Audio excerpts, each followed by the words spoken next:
ఐదేళ్ళు ఒక పార్టీ వచ్చింది, పేరు కూడా చెప్పను. ఆ పార్టీ వచ్చి నారాయలసీమని 2000 కోట్లు ఖర్చు పెట్టారు. ఈ 2000 కోట్ల రూపాయలు జీతాలకు కూడా ఇచ్చే పరిస్థితి లేదు. మళ్ళీ నేను వచ్చాం, ఎన్డీఏ వచ్చింది. ఈ సంవత్సరం ఒకే ఒక ప్రాజెక్టు హంద్రీ నీవా 3850 కోట్ల రూపాయలు ఖర్చు పెట్టి 4 టీఎంసీ నీళ్లు తీసుకుపోయే విధంగా కార్యాచరణ ప్రణాళిక తయారు చేసింది ఎన్డీఏ ప్రభుత్వం. నేను మీ అందరికీ ఒకటి హామీ ఇస్తున్నా, 11వ తారీఖున పంపులు ప్రారంభిస్తాం. 15వ తారీఖు జీడిపల్లికి నీళ్లు తీసుకుపోయే బాధ్యత ఈ ప్రభుత్వానిది. మీరందరూ గుర్తుపెట్టుకోవాలి, సాగునీటి విషయంలో సీమలో పేటెంట్ ఏదైనా ఉందంటే అది ఎన్డీఏది, తెలుగుదేశం పార్టీది. తెలుగు గంగ ఎవరి తమ్ముళ్ళో ప్రారంభించిందని మిమ్మల్ని అడుగుతున్నా. పోతిరెడ్డి పాడు ప్రారంభించింది ఎప్పుడని మిమ్మల్ని అడుగుతున్నా. గాలేరు నగరు ఎవరు ప్రారంభించారని మిమ్మల్ని అడుగుతున్నా. హంద్రీ నీవా ఎప్పుడు వచ్చిందని మిమ్మల్ని అడుగుతున్నా. గండికోట మొదలుకొని అన్ని ప్రాజెక్టులు కడాకు సిద్ధాపురం వరకు నేనే ప్రారంభించా, నేనే నిర్మాణం చేశాం.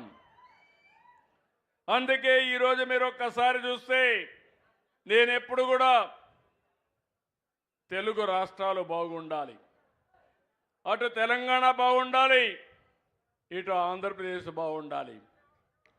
నాకు ఇచ్చిన గౌరవం చరిత్రలో తిరిగి ఎవ్వరికి ఇవ్వరు, ఎవరికి దక్కదు. మీరందరూ చూస్తే సమైక్య ఆంధ్రప్రదేశ్లో 10 సంవత్సరాలు ముఖ్యమంత్రి, 10 సంవత్సరాలు ప్రతిపక్ష నాయకుడిని. ఎవరు కూడా ఇంత సుదీర్ఘ కాలంలో ముఖ్యమంత్రిగా ప్రతిపక్ష నాయకుడిగా లేరు. విభజన జరిగిన తర్వాత మళ్ళీ రెండోసారి ముఖ్యమంత్రిని. నా ఆలోచన ఒకటి, ఎట్టి పరిస్థితుల్లో కూడా తెలుగు జాతి ప్రపంచంలోనే నెంబర్ 1గా ఉండాలనేది నా సంకల్పం. అది చేస్తాం. 9 ఏళ్ల పరిపాలన ఆ రోజు. హైదరాబాద్ ఈరోజు చూస్తే తెలంగాణ రాష్ట్రానికి తలమానికం. 70% ఆదాయం హైదరాబాద్లో వస్తుంది. అదే సమయంలో దేశంలోని ఎక్కువ తలసరి ఆదాయం వచ్చే రాష్ట్రం తెలంగాణ రాష్ట్రం. అంటే అది ఆ రోజు మనం అభివృద్ధి చేసుకున్నాం, అది కొనసాగిస్తున్నారు. కానీ మన రాష్ట్రానికి వస్తే 5 ఏళ్ళు రాష్ట్రాన్ని విధ్వంసం చేశారు, పూర్తిగా నష్టం చేశారు. నేను 4వసారి ముఖ్యమంత్రి. మీరందరూ గుర్తుపెట్టుకోవాలి, చెడిపోయిన వ్యవస్థని సరిపెట్టడానికి రాత్రింబగుళ్ళు పనిచేస్తున్నా. నాకు 24 గంటలు చాలడం లేదు తమ్ముళ్ళు, ఆ విషయం మీరు గుర్తుపెట్టుకోవాలి. అయితే భగవంతుడు అందరికీ 24 గంటలే ఇచ్చాడు. ఆరోగ్యంగా ఉంటే ఇంక కొన్ని సంవత్సరాలు బతుకుతాం.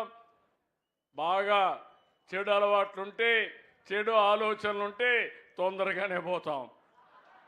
అవునా కాదా అని మిమ్మల్ని అడుగుతున్నా.